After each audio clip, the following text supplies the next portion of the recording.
You know something is wrong when a woman holding a clipboard smiles while a 40-foot beacon is being torn off your land. The diesel engine reached me before I saw the excavator, a mechanical growl rolling through the floorboards of my Hilltop house at 7:42 on a cold Tuesday morning. I stepped onto the porch with coffee still in my hand and smelled wet grass, exhaust, and the sharp bite of hydraulic oil drifting up from the ridge. 300 feet away, where my family's old beacon had stood longer than most of the houses below it, an excavator was parked beside the concrete base. Its bucket was hooked against the steel support. A white SUV sat nearby with the driver's door open. Vanessa Whitmore stood beside it in spotless sneakers, sunglasses pushed into her blonde hair, one hand wrapped around a clipboard like she was supervising a landscaping crew. I started walking. Fast. Gravel snapped under my boots. Vanessa. She turned and gave me that polished HOA smile I'd learned to distrust. Morning, Ethan. Behind her, the excavator operator eased the controls. Steel groaned. The beacon shifted several inches. Stop the equipment. My voice stayed level. You're on my property. Vanessa glanced toward the structure instead of answering. We've discussed this. No. You sent me letters. That's different. Her smile tightened. That thing has been blocking the western view for years. Residents paid a premium for those homes. I looked downhill. Beyond the ridge, roofs curved through the subdivision in perfect rows, trimmed lawns, and identical mailboxes catching the morning sun. Then I looked back at the beacon. Faded red paint. Weathered steel. A square metal control box bolted near its base with a small stamped plate, 14C. My father had shown me that plate when I was 12. He'd also shown me the little brass key that opened the control cabinet. I still kept it above my workbench. Vanessa raised her clipboard. The board classified it as an abandoned visual nuisance and authorized removal. The board doesn't own this hill. Ethan, don't make this difficult. Then came a deep metallic crack. The support gave way. The beacon tilted slowly against the gray sky before settling into the grass with a heavy crash that I felt through the soles of my boots. Vanessa exhaled like she'd been waiting months for that moment. There, she said. Now everybody gets their view back. I stared at the fallen steel. Something inside the damaged control housing clicked twice, then went silent. I didn't argue, didn't yell.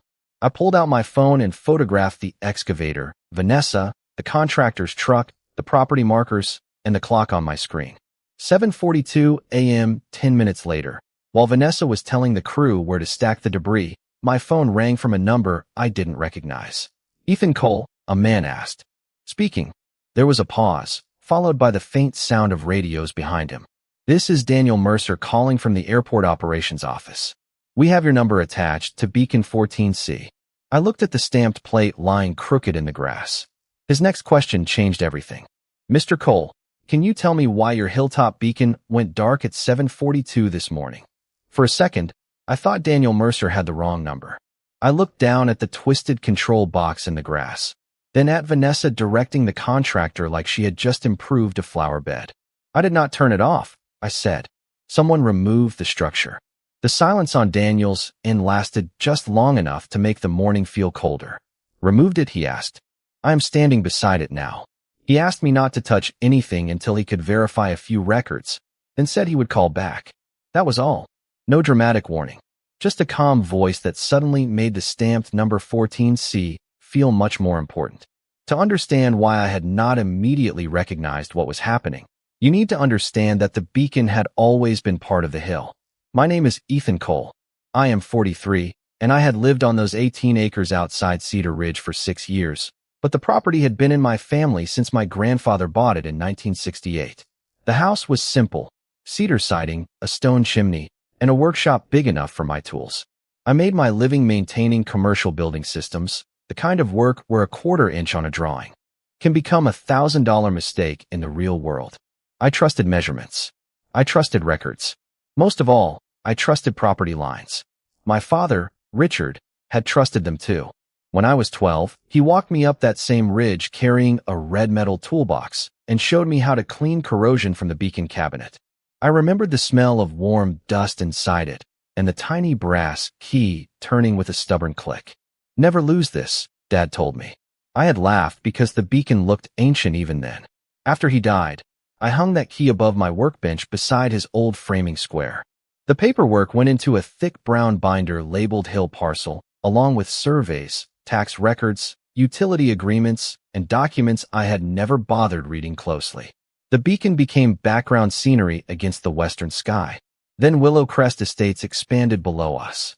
New streets appeared first, then retaining walls, ornamental trees, and rows of expensive houses climbing toward my property line.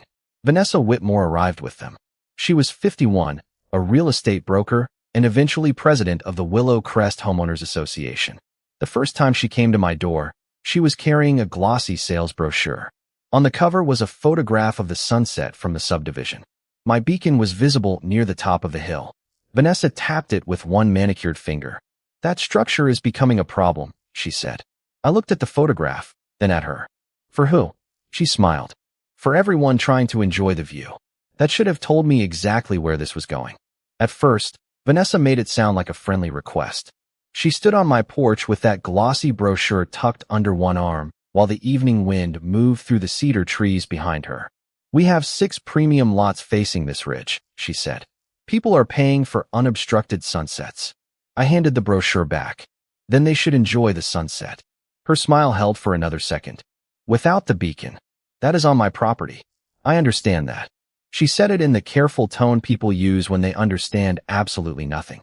"But Willow Crest has architectural standards." I looked. Downhill at the subdivision entrance nearly half a mile away. "I am not part of Willow Crest." That ended our first conversation.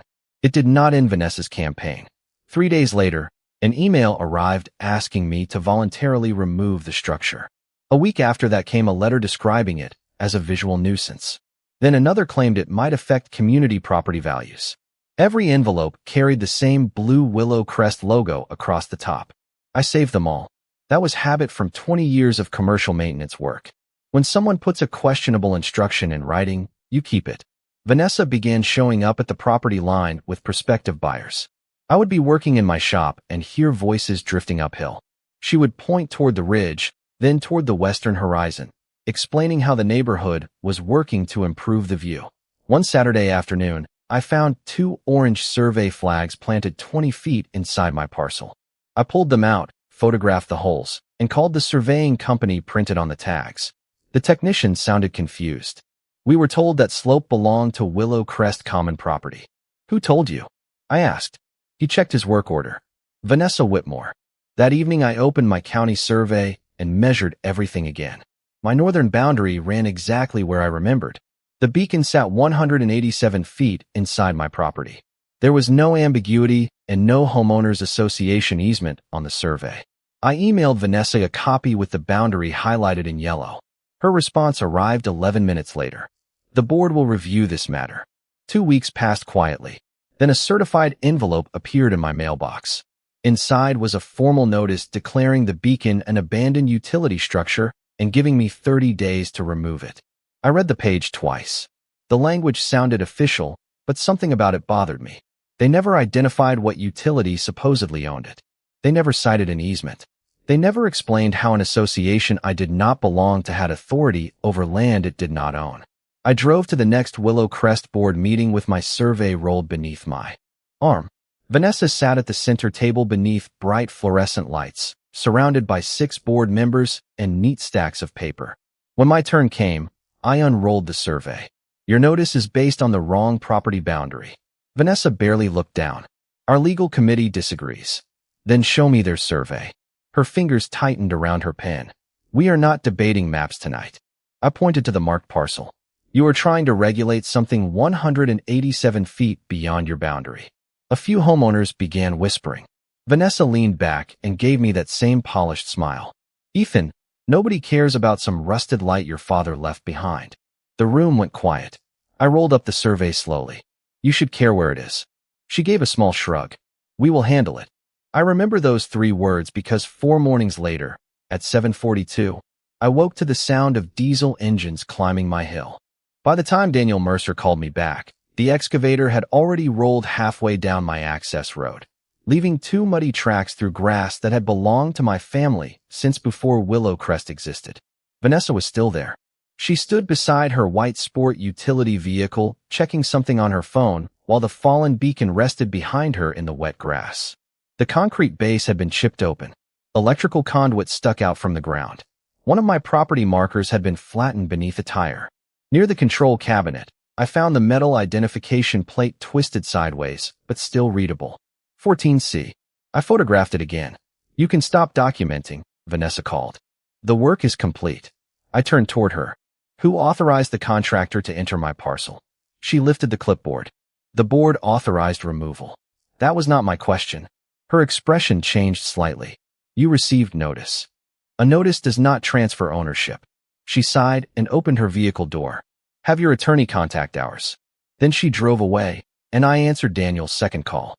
His voice was different this time. More precise. I found the historical record, he said. I need you to confirm something. Is the identification plate still attached? Yes. 14C. Silence.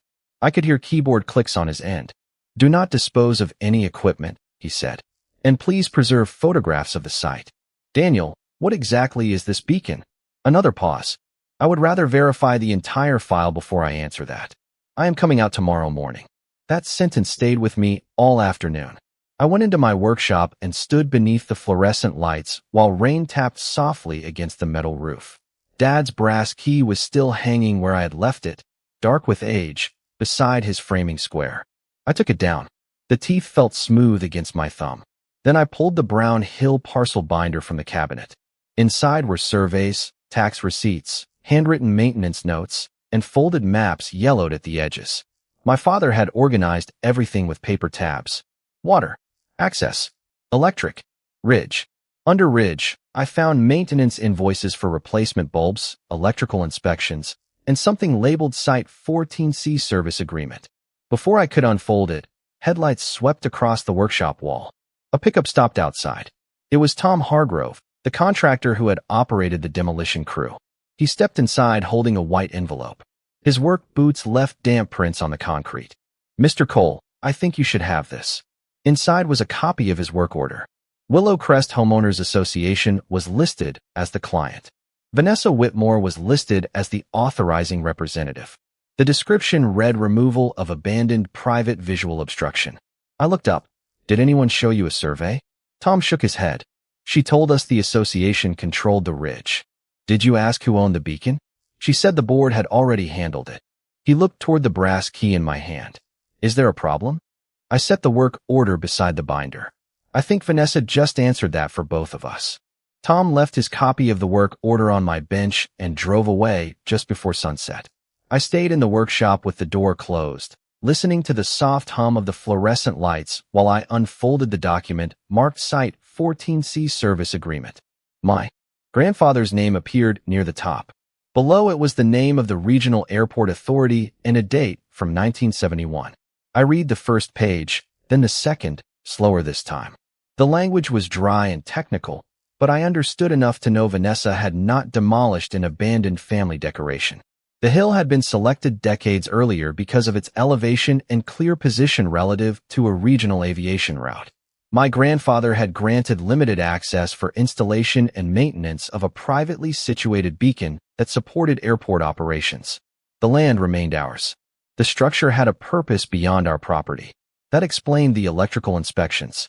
It explained the maintenance records. It explained why my father treated that brass key like it mattered. Most of all, it explained why Daniel knew the exact minute the light disappeared. Dad had maintained the beacon for years without making a ceremony out of it. To him, it was probably just another responsibility attached to owning the hill. Keep the fence repaired. Pay the taxes. Maintain the access road. Keep 14C working. My phone buzzed against the workbench. An email from Vanessa. I expected another warning. Instead, she had sent me an invoice for $4,800. Demolition and Site Restoration Assessment. I read it twice because I thought I had misunderstood. Willow Crest had entered my land, removed a structure it did not own, and now Vanessa wanted me to pay for the privilege. At the bottom was a note stating that unpaid assessments could result in further collection action. That was when my frustration turned into something colder and much more useful. I created a folder on my computer and named it Ridge. Into it went every email Vanessa had sent, every letter from Willow Crest, photographs of the orange survey flags, my county boundary map, the demolition photographs, Tom's work order, and the new invoice. Then I checked my security system. One camera covered the upper access road. Another faced the workshop and caught part of the ridge. The recordings were still there. At 7:18 that morning, Vanessa's white sport utility vehicle entered my property. At 7:21, Tom's truck followed. At 7:27, the excavator crossed my marked boundary. At 7:42, the beacon disappeared from the camera frame. I saved copies in 3 places. The next morning, a dark blue airport operations vehicle climbed the hill at exactly 8:06. Daniel Mercer stepped out wearing a windbreaker and carrying a hard case.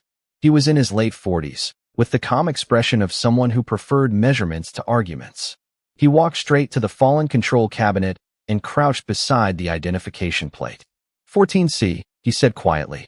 Then he looked at the damaged base, the tire tracks, and my property marker. Who authorized this? I handed him Tom's work order. Daniel read Vanessa's name once. Then again. His jaw tightened slightly. Did she know what this structure was? She called it a rusted light my father left behind. Daniel stood and looked toward Willow Crest below us. Then she removed something she never bothered to understand. Daniel spent nearly 40 minutes documenting the ridge. He measured the exposed conduit, photographed the concrete base, recorded the identification plate, and compared the coordinates on his tablet with the old site agreement from my binder. I followed him without interrupting. When a professional gets quiet around damaged equipment, questions can wait. Finally, Daniel closed his hard case. The airport has temporary procedures in place, he said. Operations are covered. But 14C was still listed as an active supporting beacon, and nobody had authority to remove it through your homeowners association. I am not even in their homeowners association. Daniel looked downhill. That makes this considerably harder for them to explain. He asked me for copies of everything, but I did not send them immediately. First, I wanted Vanessa to explain herself in her own words. That afternoon, I replied to her demolition invoice with one simple question. Who authorized removal of the structure from my parcel? Her answer arrived 23 minutes later. I did, acting as president under authority granted by the Willow Crest Board. I saved it. Then I asked who selected the contractor. She replied that she had personally approved Hargrove Site Services after reviewing 3 bids. Saved. My third question was even simpler. Before authorizing demolition, were you aware that my county survey placed the structure 187 feet inside my property boundary? This time she waited almost 2 hours. Her response finally appeared at 6:14 that evening. Your survey does not override the association's responsibility to protect community interests. She had just acknowledged the survey without denying she knew about it. Saved. Printed. Added to the folder. The next morning Vanessa called instead of writing. I let it ring. A minute later, she sent an email demanding that all future communication go through the Willow Crest Legal Committee. Perfect. Written records were exactly what I wanted. By Friday, my ridge folder was nearly 2 inches thick. Security footage showed the vehicles crossing my boundary. Tom's work order showed who hired him. Vanessa's emails showed who authorized the job. The county survey showed where the beacon stood. The old agreement showed why 14C existed. And the airport records could establish that it had still been active. Vanessa thought paperwork was how you created authority. I knew paperwork was how you proved whether authority existed in the first place. Saturday morning, I drove into town and made certified copies of the most important documents. When I returned, a Willow Crest notice was taped to my gate. Unauthorized debris storage. They were threatening another assessment because the demolished beacon was still lying on my property. I stood there with the paper fluttering between my fingers while wind moved through the pines. They had created the debris, then cited me for possessing it. I photographed the notice and added it to the folder. Monday at 9:03 in the morning, Daniel called again. We finished our records review, he said. I will need access to the ridge tomorrow. I am bringing 2 people with me. What kind of people? I asked. People who can establish exactly what 14C was, who had authority over it, and what needs to happen next. The following morning, 3 vehicles climbed my private road. Vanessa's white sport utility vehicle appeared behind them less than 5 minutes later. The first vehicle belonged to Daniel. The second was a county utility truck. The third carried an airport engineering seal on the door. Vanessa parked behind all 3, stepped out, and marched toward us before anyone had finished unloading equipment. Her clipboard was already in her hand. Excuse me, she called. This ridge is adjacent to Willow Crest property. Who authorized this work? Daniel looked at me. I said nothing. A woman from the engineering vehicle opened a survey case, while the county technician set a tripod near my boundary marker. Vanessa came closer. I am Vanessa Whitmore, president of the Willow Crest Homeowners Association. Daniel nodded once. Daniel Mercer, airport operations. That stopped her for half a second. Airport operations? Yes, ma'am. She recovered quickly.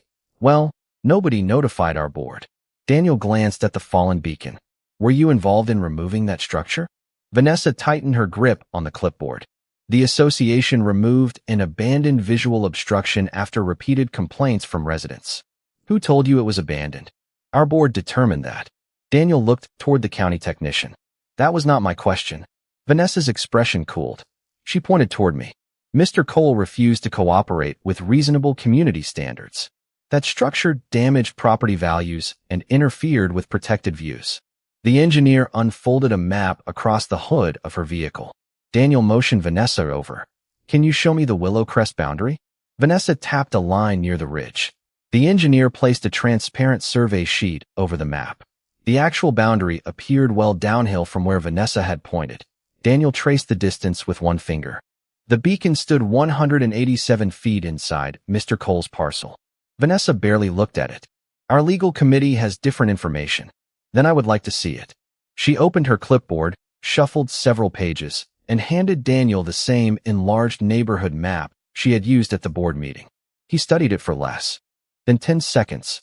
This is a marketing site plan. Vanessa blinked. It is our community map. It is not a recorded property survey. Then Daniel opened his own folder. 14C appears in airport records dating back more than 50 years. The site agreement identifies the Cole parcel, the beacon location, and the access terms. It was not abandoned.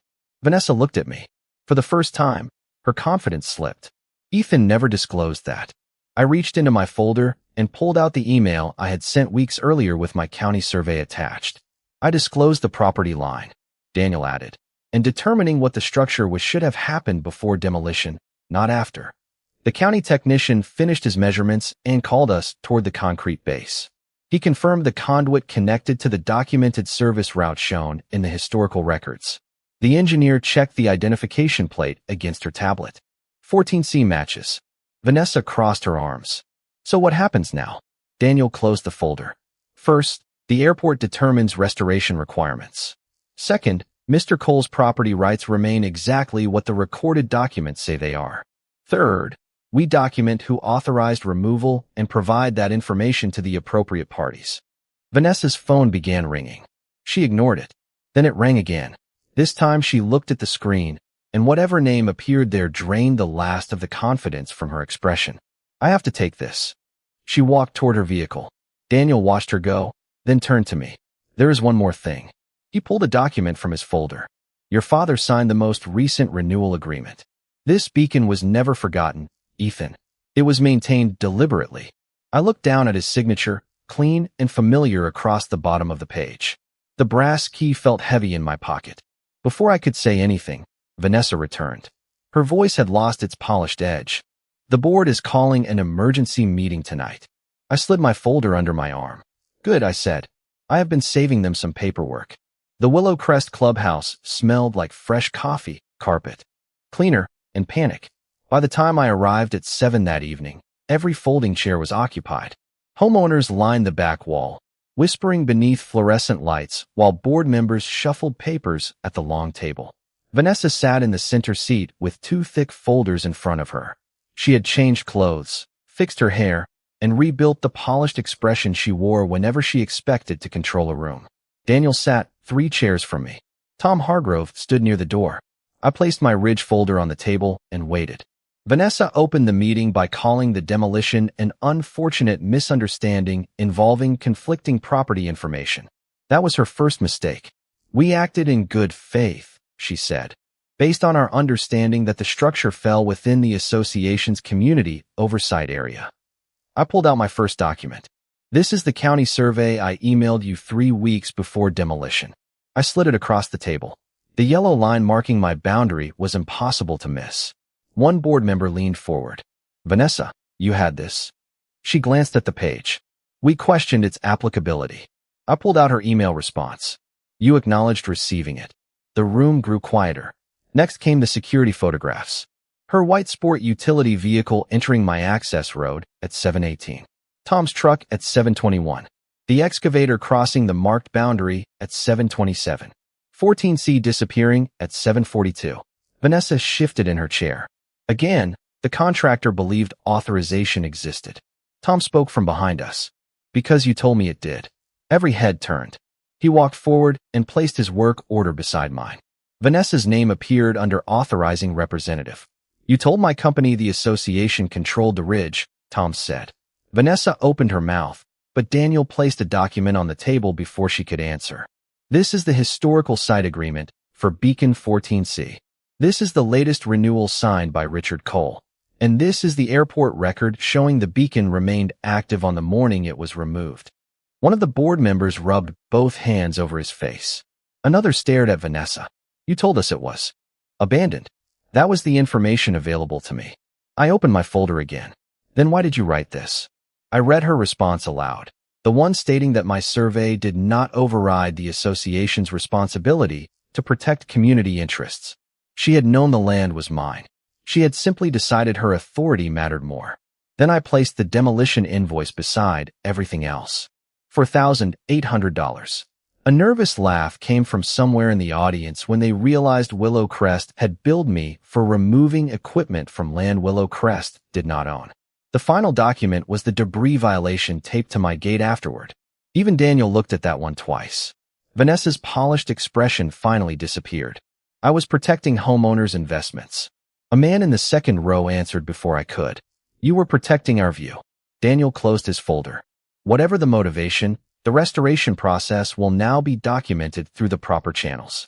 Responsibility will be determined from the records, contracts, and authorizations already provided. The board vice president quietly asked for a motion to remove Vanessa from control of the matter pending review. 3 hands went up immediately. Then 4. Then 5. Vanessa stared around the table as if the room had betrayed her.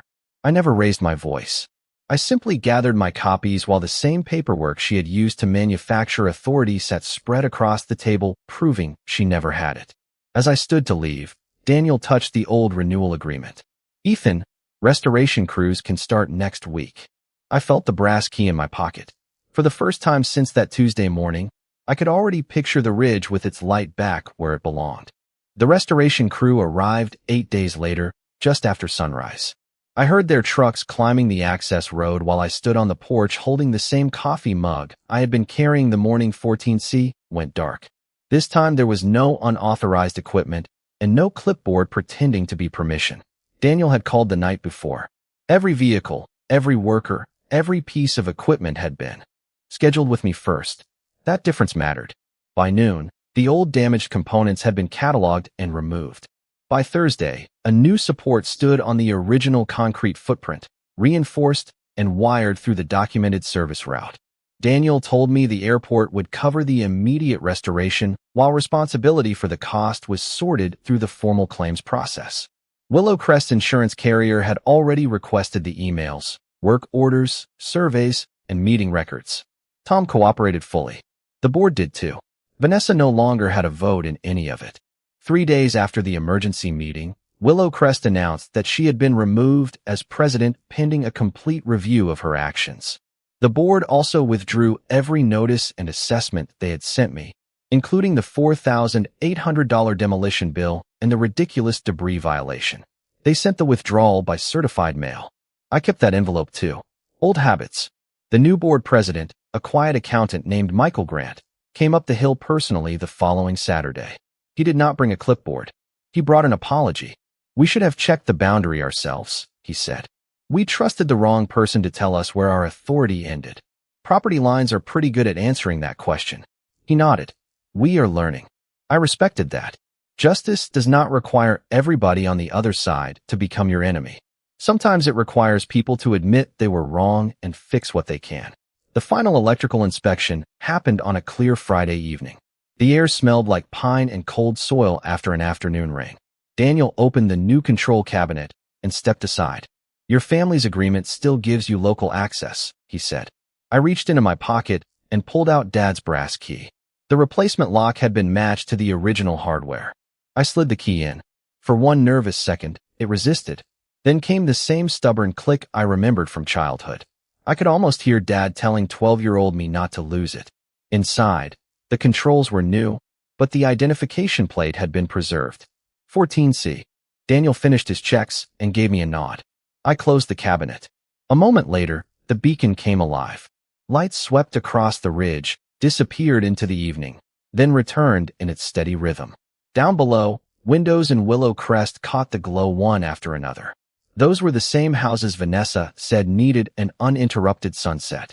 I stood there watching the beam cross the darkening sky and realized the funny part was that the beacon had never ruined the view.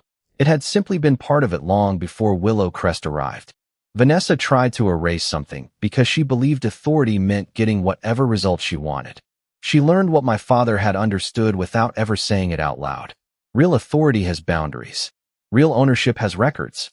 And when somebody ignores both, you do not need to shout louder than they do. You keep the survey. You save the emails. You preserve the evidence. You wait for facts to catch up with arrogance. Then, when everything is finally settled, justice can be surprisingly quiet. Sometimes it sounds like one old brass key turning in a lock. Sometimes it looks like a light coming back on exactly where it always belonged. If an HOA president crossed onto your land, ignored your survey, and demolished something she never bothered to understand, what would you do first? Tell me in the comments. And if you enjoy stories where arrogance runs into evidence and every ignored warning comes back with consequences, subscribe and turn on notifications. Because sometimes the strongest answer is not an argument. It is the document, timestamp, signature, and property line the other person thought they could ignore.